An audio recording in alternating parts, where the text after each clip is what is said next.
오늘 여러분과 함께 탐내지 말라라는 제목으로 말씀 함께 나누고자 합니다. 여러분 톨스토이가 지은 책이 하나 있는데 혹시 읽어보셨는지 모르겠습니다. 제목이 무엇이냐면 인간은 얼마만큼의 땅을 필요로 하는가.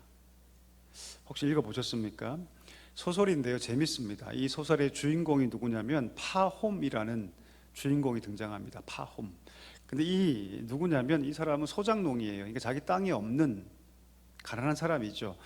아무리 봐도 내가 가지고 있는 돈으로 내가 지금 있는 이 땅을 살 수가 없는데, 보니까 조금만 가면 거기에 토착민들이 가지고 있는 땅이 있는데 그 땅은 좀 살 수 있는 것 같아서 그곳에 가서 땅값이 얼마인가 묻습니다. 자, 그러자 여러분 거긴 족장이 이렇게 답을 하죠. 1000루블입니다 라고 답합니다. 1000루블. 1000루블 너무 싸지 않습니까? 자, 그러면서 그 족장이 뭐라고 하냐면, 우리는 땅을 재는 법을 알지 못합니다. 땅은 많이 있는데 땅을 재는 법을 알지 못해서 나에게 1000루블만 주고 당신이 하루 동안에 걷는 땅을 가져가면 됩니다. 이렇게 대답을 합니다. 눈이 확 돌아가죠. 그래서 놀라죠. 내가 하루 동안 걸어서 얻을 수 있는 땅을 다 가질 수 있다. 얼마나 달콤한 조건입니까? 근데 조건이 있었습니다. 그건 무엇이냐면 반드시 그 해가 지기 전까지 출발한 곳으로 돌아와야 했습니다. 출발한 곳으로. 내가 이곳에서 출발했다면 해 지기 전까지 그곳까지 와야 한다는 조건이 있었다는 것이죠. 너무나 신났죠. 그래서 이 파옴이 돈 1000루블을 지불하고 걷기 시작합니다.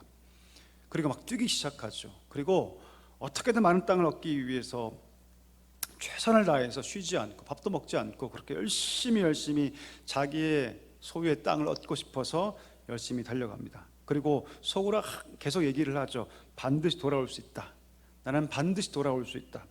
문제는 무엇입니까? 있는 힘을 다해서 달려가 보지만 결국 이 파홈이 돌아오지 못합니다. 저기 멀리 족장이 보이는데 거의 다다라서 이미 해는 져 있고 그 족장 앞에서 결국 그가 숨이 끊어지고 맙니다. 그리고 마지막 장면에서 톨스토이가 이런 글을 적죠. 그의 종은 삽을 들고 파홈이 들어갈 만큼의 무덤을 파서 그를 묻었다. 그의 머리부터 발끝까지 그가 필요했던 것은 단지 6피트였다. 이렇게 기록을 합니다. 여러분, 톨스토이가 무엇을 얘기하고 있을까요? 인간의 욕망에 대해서 얘기하고 있는 겁니다. 인간의 욕심, 인간의 욕망. 사람이 이 땅을 살면서 너무나 많은 욕망들에 빠져 살지만 결국 마지막 죽는 순간에 우리에게 필요한 것은 땅 한 평이라는 거죠. 땅 한 평. 그것이 전부라는 것입니다. 사람은 땅 한 평만 있으면 자기 인생을 준비할 수 있다고 말을 합니다. 그럼에도 불구하고 많은 사람들이 욕망과 욕심의 노예가 되어서 그 책에 나오는 파홈처럼 쉬지도 않고 먹지도 않고 그렇게 열심히 살아가죠. 마치 이 땅의 삶이 우리에게 영원할 것이다, 이렇게 생각하며 살아갑니다. 여러분 어떻습니까? 우리는 어떠합니까? 우리는 파홈과 좀 다른 삶을 살고 있습니까? 성경이 성도의 정체성을 뭐라고 얘기하냐면 나그네라고 얘기합니다. 나그네가 무엇인가요? 이 땅이 우리의 본향이 아니라는 거죠. 그렇죠? 우리 본향이 어디 있습니까? 하늘나라는 것입니다. 성도는 여러분, 우리의 정체성이 이 땅에 살아가는 자가 아니라 거룩한 나그네로서 우리의 본향이 하늘에 있다는 것을 인식하고 살아가야 한다는 것이죠. 오늘 바로 이 얘기를 이 짧은 본문이 하고 있습니다. 다시 말하면 탐심에 대한 얘기를 하고 있습니다. 무엇인가를 욕망하는 마음. 오늘 본문에 뭐라고 얘기하냐면 하나님 나라 백성은 결코 이웃의 것을 탐해서는 안 된다, 이렇게 얘기를 하고 있습니다. 구체적으로 무엇을 탐하지 말아야 할지 얘기하고 있죠. 이웃의 아내, 남종과 여종, 소와 그의 나귀, 더 나아가서 이웃의 모든 것을 다 뭐하지 말라? 탐하지 말라. 어떤 분들은 이렇게 얘기하니까 그러면 그것만 탐하지 않으면 되는 겁니까? 이렇게 얘기를 하더라고요. 아니죠, 여러분. 다시 말하면 이웃의 모든 것을 탐하지 말라, 이렇게 얘기하는 겁니다. 이걸 대우법이라고 얘기하죠. 하나를 통해 전체를 얘기하는 것. 이웃에 가진 모든 것들을 탐하지 말라고 말합니다. 자, 그러면 여러분 탐낸다는 것이 어떤 의미가 있을까요? 이 탐낸다라는 단어는 여러분 가치 중립적인 단어입니다. 그 자체로 부정적인 의미가 있는 단어가 사실 아니에요. 탐내다, 이 탐내다가 히브리어로 하마드라는 단어인데 이거는 여러분 갈망하다, 열망하다 이런 뜻입니다. 그러니까 그 자체로 단어가 무엇인가에 치우쳐 있는 단어가 아니라 가치 중립적인 단어라. 다시 말하면 이 단어가 어떤 상황에서 어떻게 쓰여진다에 따라서 이 단어가 좋은 단어가 되기도 하고 이 단어가 나쁜 단어가 될 수 있다는 말입니다. 시편 19편 9절 10절에 보면 시편 저자가 이렇게 얘기를 하거든요. 제가 읽어보겠습니다. 여호와를 경외하는 도는 정결하여 영원까지 이르고 여호와의 규례는 확실하여 다 의로우니 금 곧 많은 정금보다 더 사모할 것이며 꿀과 송이꿀보다도 더 달도다. 잘하는 말씀이죠. 자, 이 본문에서 정금보다 더 사모할 것이라고 말할 때 이 사모하다, 그것이 무슨 단어냐면 이 탐내다와 같은 히브리어입니다. 하마드.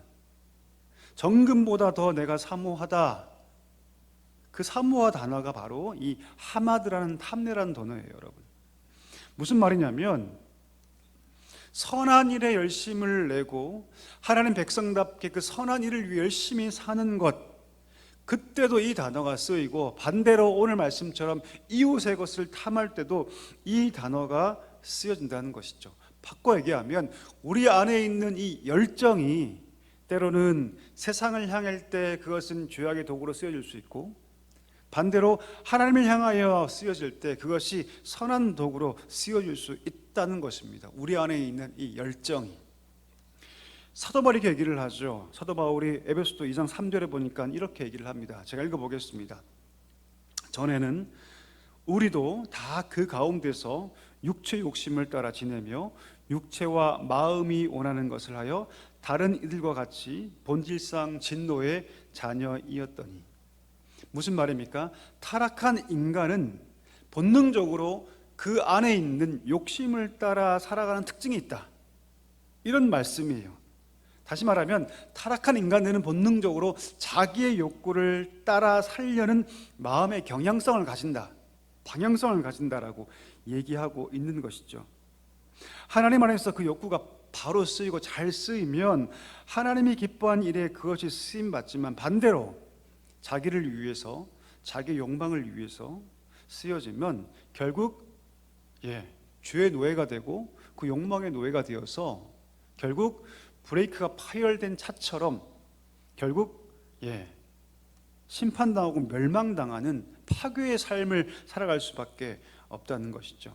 다시 말하면 이웃의 것을 탐내지 말라 할 때 그 이웃의 것, 그것은 단지 이웃의 물건을 내가 좋아하고 부러워하고 가지길 원하는 정도의 수준이 아니라 오늘 말씀은 무엇을 얘기하냐면 우리 안에 있는 잘못된 욕망, 우리 안에 있는 탐심, 그것을 얘기하는 것입니다. 변질되어 버리는 하마드.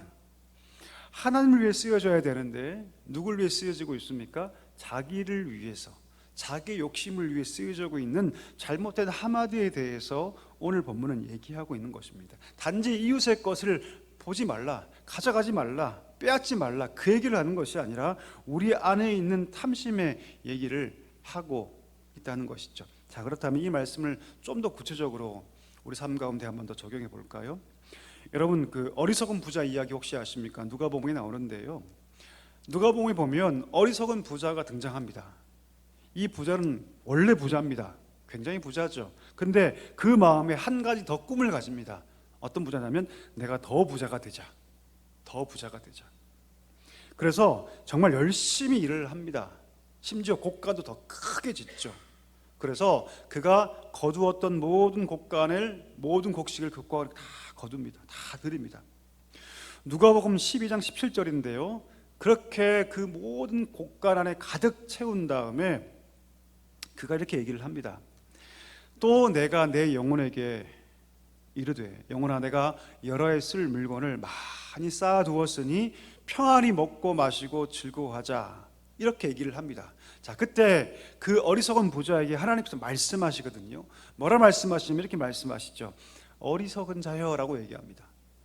그러면서 뭐라 말씀합니까? 오늘 밤에 내 영혼을 내가 도로 찾을 것인데, 그러면 네가 이렇게 수고하고 애쓴 이것이 누구의 것이 되겠느냐, 이렇게 말씀하시죠. 그럼 예수님, 하나님께서 이 어리석은 자를 뭐라 말씀하시냐면 분별력이 없다, 지혜롭지 않다라고 얘기합니다. 그런 세상적 가치로는 여러분 충분히 칭찬받을 만합니다. 열심히 살았잖아요. 누굴 빼앗은 게 아니잖아요, 그렇죠? 근데 하나님께서 뭐라 말씀하시냐면 네가 지혜가 없다라고 말씀하세요. 마태복음 6장 12절에 보니까 이렇게 얘기를 하죠. 우리 주님께서 너희를 위해서 보물을 땅에 쌓아두지 말라. 거기는 좀과 동록이 해하며 도둑이 구멍을 뚫고 도둑질을 하느니라. 자, 그러면서 그 보물을 어디 쌓아두라? 하늘에 쌓아두라. 그렇게 말씀하고 있는 것이죠. 그러니까 여러분, 어리석은 부자의 얘기는 하나님께서 뭘 얘기하고 계시냐면 그가 지금 추구하고 있는 인생의 가치를 얘기하고 있는 겁니다.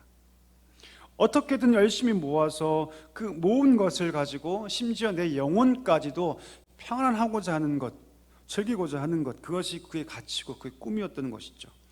그러니까 여러분, 우리가 이 탐심에 대해서 함께 얘기하고 있는데요, 다시 말하면 이 탐심은요, 내가 지금 무엇을 추구하느냐에 대해 사실 문제입니다. 나는 지금 무엇을 추구하고 있느냐. 무엇을 추구한다는 것은 그 사람의 꿈과 비전이죠, 그렇죠? 내가 지금 추구하고 있는 것은 그 사람의 꿈과 비전입니다. 바꿔 얘기하면 그리스도 안에서 꿈이 있어야 되고 그리스도 안에서 분명한 비전을 가지고 살아가야 합니다. 여러분, 꿈이 없는 인생은요, 그만큼 무료할 수 없습니다. 비전이 없는 인생만큼 가치 없는 인생이 없죠. 누군가의 꿈이 없고 비전이 없다는 것만큼 재미없고 식상한 삶이 없습니다. 여러분, 성도에게는요, 꿈이 있어야 되고 비전이 있어야 됩니다. 꿈과 비전이 있을 때 비로소 제2의 심장이라고 하죠. 우리 열정이 뛰기 시작합니다. 자, 그런데 그럼 그 꿈과 비전이 지금 무엇을 향하고 있느냐? 이것을 돌아봐야 한다는 것입니다. 여기에 이 탐내지 말라는 계명이 필요합니다.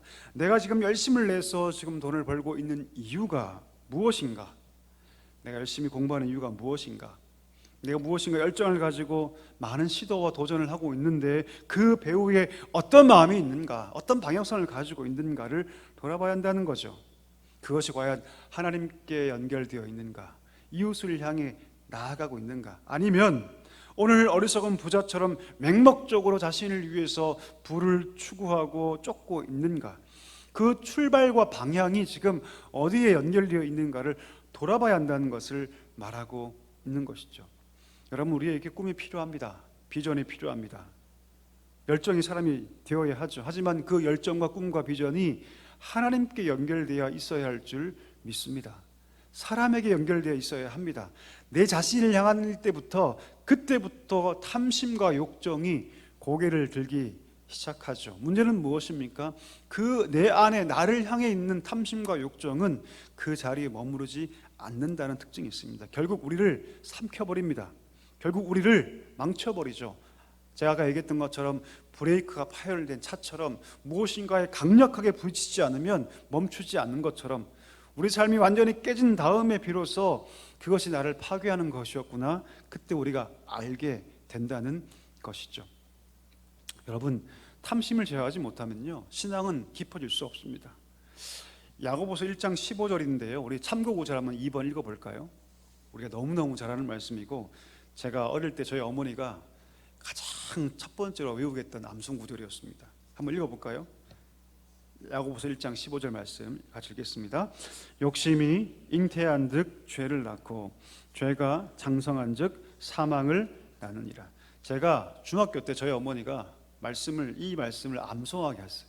너 평생 이 말씀 잊어버리면 안 된다, 이렇게 하시면 저에게 암송하게 했던 말씀인데, 뭐라고 얘기합니까? 욕심이 잉태를 낳으면 뭐가 된다? 죄가 낳고, 죄가 계속해서 성장하면 결국 뭐가 된다? 사망이 된다라고 얘기합니다. 바꿔 얘기하면 한 사람의 인생을 망치고 한 사람을 사망으로 이끄는 그 처음의 시작과 씨앗은 무엇이다? 욕심이라는 거죠. 욕심. 탐심이야말로 모든 죄의 뿌리가 된다라고 얘기합니다. 많은 목회자들이 여러분 왜 넘어지고 왜 쓰러집니까?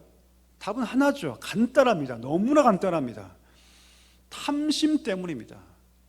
성적인 탐욕, 물질의 탐욕, 명예의 탐욕, 결국 그 탐심 때문에 한때 시대를 풍미했던 대단한 목사님들도 여지없이 다 부러지고 넘어지는 것을 우리가 얼마나 많이 보았습니까? 목회자뿐이겠습니까? 한 사람의 성도가 왜 교회를 떠나고 왜 흔들리고 그의 마음이 갈리고 왜 하나님 앞에서 잘못된 삶을 살기 시작할까요? 답은 분명합니다. 그 안에 탐심이 역사했기 때문입니다. 탐심 때문에 그 삶이 죄로 연결되고 죄의 뿌리가 깊이 박혀서 결국 돌아올 수 없는 지경까지 가는 경우를 저는 너무나 많이 보았습니다. 욕심 때문에, 탐심 때문에 죄로 물들게 되고 결국 그 죄로 물들어서 지울 수 없는 자리까지 가는 것을 너무나 많이 보게 됩니다. 바꿔 얘기하면 우리 안에 있는 이 탐심의 문제, 욕심의 문제를 잘 제어하면, 잘 제어할 때 결국 어디까지 갈 수 있다? 성결의 삶까지 갈 수 있다. 거룩한 삶까지 갈 수 있다는 것을 우리가 알게 된다는 것입니다. 여러분, 우리가 십계명 지금 보고 있는데요, 마지막 계명이지 않습니까? 자, 1계명은 무엇입니까? 나 외에 다른 신을 두지 말라. 이게 1계명입니다. 하나님과 우리 사이에 제 두 번째, 세 번째 다른 신을 두지 말라 이렇게 말씀하고 있는데요. 그럼 신이 뭘까요? 그 신이 뭘까요? 구약 이스라엘 백성의 그 신은 바알이었습니다. 아세라였죠. 몰록 등등 다른 이방 신이었죠. 자, 그러면 이 시대에 살고 있는 우리에게 하나님과 우리 사이에 세울 수 있는 신은 무엇일까요? 성경은 뭐라고 얘기하냐면 돈이라고 얘기합니다. 맘몬. 돈이 그 자리를 차지할 수 있다. 그래서 예수님 친히 말씀하시죠. 하나님과 물질을 겸하여 섬길 수가 없다라고 얘기하죠. 돈에 대한 탐욕이 하나님과 우리 사이를 막을 수 있다라고 얘기합니다. 제2계명도 마찬가지죠. 그들이 왜 하나님의 형상을 대신 만들어서 우상 숭배합니까? 그것도 욕망의 문제죠.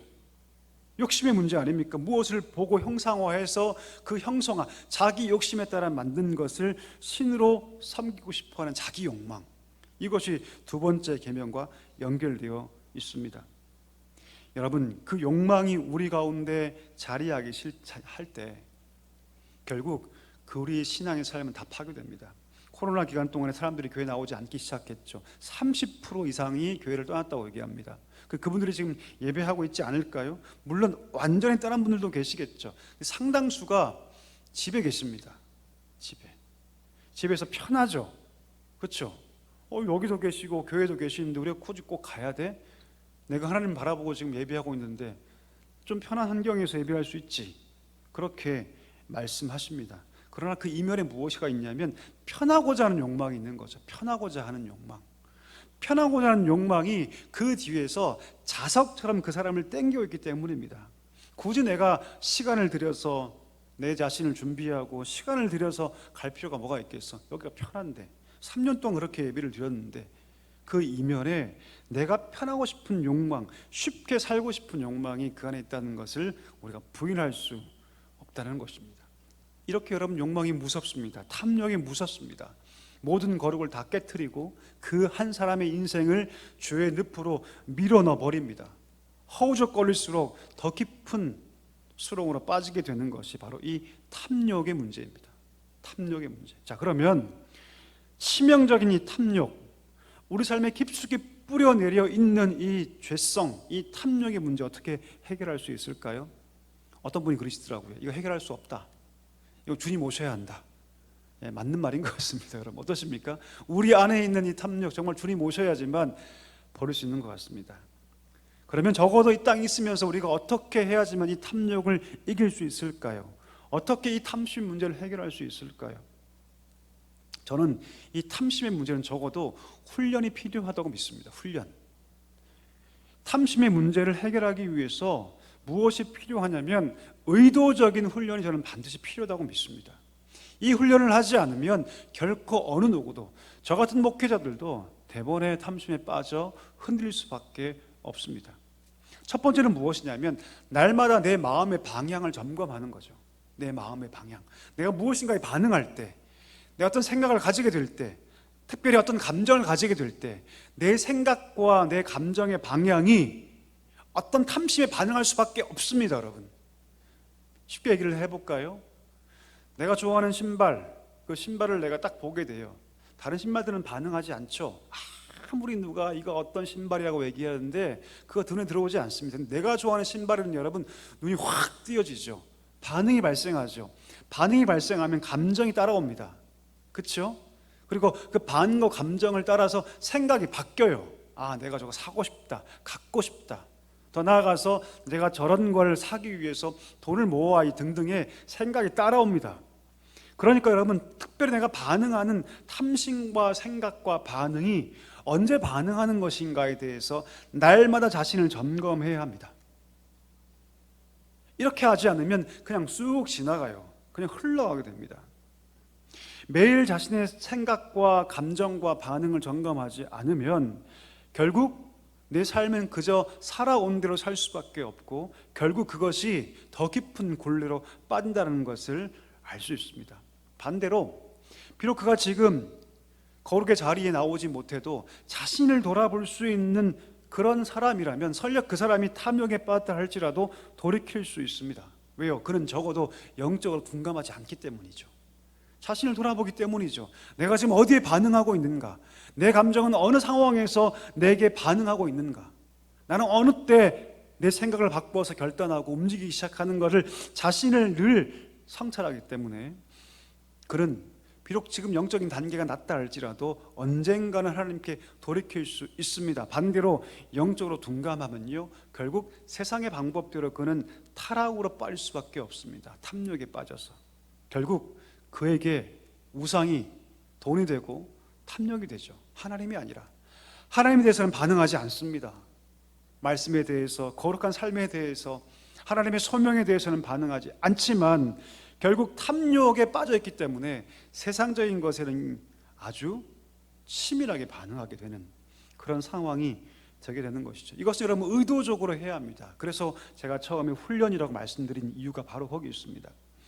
내 마음과 감정과 생각과 내 결정이 어느 때 반응하는지를 늘 돌아봐야 하는 것, 이것이 굉장히 중요합니다. 그냥 놔두면 우리 안에 있는 옛자 타락한 본성대로 그 탐욕의 노예가 될 수밖에 없다는 것을 여러분 꼭 기억해야 합니다. 이게 첫 번째입니다. 자, 두 번째는 긍정적 방향인데요. 두 번째는 무엇이냐면 이것 또한 훈련인데, 의도적으로 하나님이 기뻐하시는 일들을 해야 합니다. 의도적으로. 처음에는 하루에 한 가지라도 하나님께서 기뻐하는 일을 의도적으로 해야 합니다. 하루에 한 가지라도. 하루에 아침 눈을 딱 떴을 때 내가 적어도 오늘 하루에 한 가지라도 의도적으로 내가 주님이 기뻐하신 일들을 하리라, 이렇게 계획해야 합니다. 그러지 않고서는 삶이 더 깊이 하나님 기뻐한 삶으로 나아갈 수 없습니다. 그냥 내가 오늘 삶을 내가 지난주에 살았듯이, 내가 어제 살았듯이 그냥 하루를 그냥 이렇게 살리라, 그렇게 사는 사람들은요 절대로 탐욕에서 빠져나올 수 없습니다. 의도적으로 내 삶을 계획하고 이 하루에 적어도 하나 정도는 정말 하나님이 기뻐하시는 것들을 내가 하리라. 내가 만나는 사람 속에서, 내게 주어진 환경 속에서 내가 내 삶의 방향성을 나에서 다른 사람을 향해서, 다른 공동체를 향해서, 교회를 향해서 의도적으로 바꿔야 한다는 것이죠. 그런 계획이 필요하고 그 계획 속에서 그 계획을 실천하는 일들이 필요하게 된다는 것이죠. 그때 우리가 무엇을 경험하냐면 거룩한 변화와 기쁨을 경험합니다. 아, 이렇게 했더니 내가 이렇게 하나님이 기뻐하는 일들을 하게 되는구나. 이것들이 쌓이고 쌓이면 결국 그 삶이 탐욕에서 빠져서 내 삶을 다른 누군가를 위해서, 공동체를 위해서, 하나님을 위해서 살아가는 삶으로 바뀌게 된다는 것이죠. 내가 가지고 있는 시간과 물질, 내가 가지고 있는 힘, 내 모든 영향력이 의도적으로 하나님을 위해 쓰여지도록 계획해야 한다는 것이죠. 그때 여러분, 그 계획은 마치 뭐와 같냐면 우리 설거지할 때 수세미가 필요하지 않습니까? 그렇죠? 그와 똑같이 영적인 수세미가 되는 것이, 우리 안에 있는 탐욕의 찌꺼기가 하나님을 위해서 우리가 거룩한 삶의 계획을 가지고 하나 둘씩 실천할 때 비로소 우리 안에 있는 탐욕의 찌꺼기가 사라집니다. 여러분, 때는 무슨 특징이 있습니까? 때는 그냥 있는 게 때 위에 때가 덜 들러붙는 특징이 있죠. 그렇죠? 때 위에 때가 들러붙습니다. 반대로 우리가 하나님을 위해서 무엇인가를 열심히 하기 시작할 때 마치 설거지가 되는 것처럼 우리 안에 있는 탐욕 찌꺼기가 다 깨끗하게 사라지게 된다는 것이, 이게 두 번째입니다. 이게 의도적으로 해야 합니다. 의도적으로 한다는 것은 무엇이냐면 훈련이 필요하다는 것이죠. 어쩌다가 되는 것이 아니라 의도적으로 내 삶 가운데 적어도 하루에 한두 가지 이상씩 하나님이 기뻐하시는 일이 무엇인가를 알고 의도적으로 순종하며 순종의 결과를 늘 맛보는 것, 이것이 굉장히 중요하다는 것이죠. 이 삶이 반복되면요, 그 삶을 하나님께서 깊게 해주십니다. 풍성하게 해주시죠. 마지막 세 번째입니다. 세 번째는 여러분, 늘 말씀이 내 안에 충만해야 합니다. 왜 그럴까요? 사람은 생각의 존재 아닙니까? 여러분, 가룟 유다에게 사단이 뭘 부어넣냐면 예수를 팔 생각을 집어넣습니다. 예수를 팔 생각을 집어넣어요. 그러니까 여러분, 가룟 유다의 그 배신은요, 뭘로 시작하냐면 생각으로 시작합니다. 아, 나 이거 해야지, 나 이렇게 행동해야지. 가룟 유다는 굉장히 합리적인 사람이죠, 그렇죠? 향유를 갖고 왔을 때 그거 팔아서 가난한 자들에게 주는 것이 맞다라고 생각한 사람입니다. 합리적인 사람이죠, 그렇죠? 그가 돈괴를 맡을 정도니까 그 무리 중에서 굉장히 똑똑한 사람의 축에 속합니다. 그런 그가 아무리 봐도 저 예수는 메시아가 아닌 것 같아, 날이 더할수록 해가 더할수록 자기가 죽어야 한다고, 떠나야 한다고 말씀하시니, 아, 내가 3년 정도의 보상은 필요하겠구나, 그거 생각합니다. 그래서 이왕 이 모든 일들이 다 엎어져 버린 거 내가 돈이라도 받자라고 그가 팔 생각을 갖습니다. 근데 그것을 누가 집어넣었다? 마귀가 집어넣습니다. 우리는 여러분 생각에 따라 움직입니다. 그 생각이 여러분 내가 의도적으로 생각할 수도 있고 사단이 주는 생각일 수도 있습니다. 그런데 그 생각을 이길 수 있는 유일한 방법은 무엇이냐면 말씀이 내 안에 충만하게 거하는 것이죠. 말씀이 내 안에 충만하게 거할 때 내가 의도적으로 만든 생각 혹은 사단이 집어넣은 그 생각을 우리가 방어할 수 있습니다. 말씀을 통해서 내 생각이 물러가고 그 속에서 하나님의 거룩한 생각들이 우리 마음 가운데 자리하기 시작하는 것이죠. 아, 이것이 잘못됐다, 이것이 아니다라고 우리가 생각할 수 있게 됩니다. 그리고 말씀과 함께 성령께서 역사하십니다. 왜요? 진리의 영이기 때문이죠. 성령께서는 말씀 있는 자리에만 역사하십니다. 말씀이 없으면 역사할 수 없습니다. 성령은 말씀을 매개로만 역사하십니다. 말씀이 내 안에 충만히 거할 때 우리 악한 생각이 다 끊어지고 물러가게 되고, 그래서 결국 우리 삶이 하루가 말씀으로 채워져 가게 되는 것이죠. 여러분, 수영 해보신 분 계시죠? 저도 수영을 해본 적이 있습니다. 수영 해보면 여러분 같은 동작을 계속 반복하죠, 그렇죠? 한 번은 물속에 집어넣었다가 한 번은 고개를 들고 호흡을 합니다, 그렇죠? 이 삶이 어디까지 반복되냐면 결승점에 갈 때까지 반복이 됩니다. 그러면 그 단위가 있지 않습니까? 팔을 뻗고 고개를 숙여서 물살을 가르고 다시 고개를 들고, 이게 계속 반복됩니다, 그렇죠? 우리 삶에 있어서 그 반복이란 한 단위가 무엇일까요? 저는 하루라고 생각합니다. 하루. 1년도 아닙니다, 여러분. 10년도 아니에요. 한 달도 아닙니다. 그건 우리가 임의로 구분한 것뿐이지 우리가 경험할 수 있는 가장 최소의 단위, 가장 우리가 영향력을 끼칠 수 있는, 우리 자신에게 끼칠 수 있는 가장 최소의 단위는 여러분 하루라고 저는 생각합니다. 바꿔 얘기하냐면 하루의 영성이 없으면 절대로 그 사람은 영적인 사람이 될 수 없습니다. 주님께서 뭐라 말씀하십니까? 일용할 양식을 위해서 구하라. 하루 근심은 그날의 족하다고 말씀하시죠. 그러면 하루의 영성을 잃어버린 자들은요 결코 일주일의 영성, 한 달의 영성을 가질 수가 없습니다. 그 하루의 영성이란 과연 무엇일까요? 아침 눈을 딱 떴을 때 말씀으로 시작하고 내 생각 속에서 말씀을 통해서 필터가 되고 다 걸러져서 하나님의 생각만 남고 내가 의도적으로 하나님이 기뻐하는 것이 무엇인가를 결정하고 계획하고 일부러 그렇게 살아가고, 내 생각과 내 감정과 내 결단이 어느 상황에서 반응하는지를 늘 돌아보면서 스스로 결단하며 그 하루의 삶으로 살아가는 것, 이것이 하루의 영성입니다. 하루의 영성. 하루의 영성이 있지 않으면 결코 우리는 거룩한 삶을 살아갈 수 없게 된다는 사실이죠. 오늘 말씀은 바로 그 얘기를 하고 있습니다. 단지 이웃의 것을 부러워하고 그것을 얻고자 노력하고 빼앗고자 하는 것, 그 정도의 수준이 말하는 것이 아니라 우리 안에 깊이 자리하고 있는 잘못된 탐심의 문제, 이 하마드의 문제를 오늘 우리 다스리고 있다는 것, 다루고 있다는 것을 우리 기억해야 한다는 것이죠. 말씀을 정리하기를 원합니다.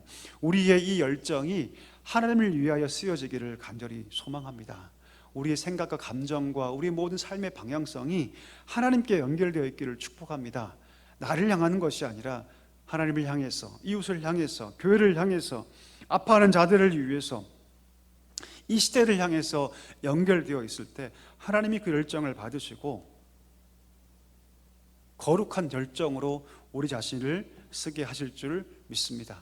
오늘 새벽에 나오신 우리 모든 분들에게 이 거룩한 삶이, 이 하나님이 기뻐하시는 삶이 있기를 간절히 축원합니다.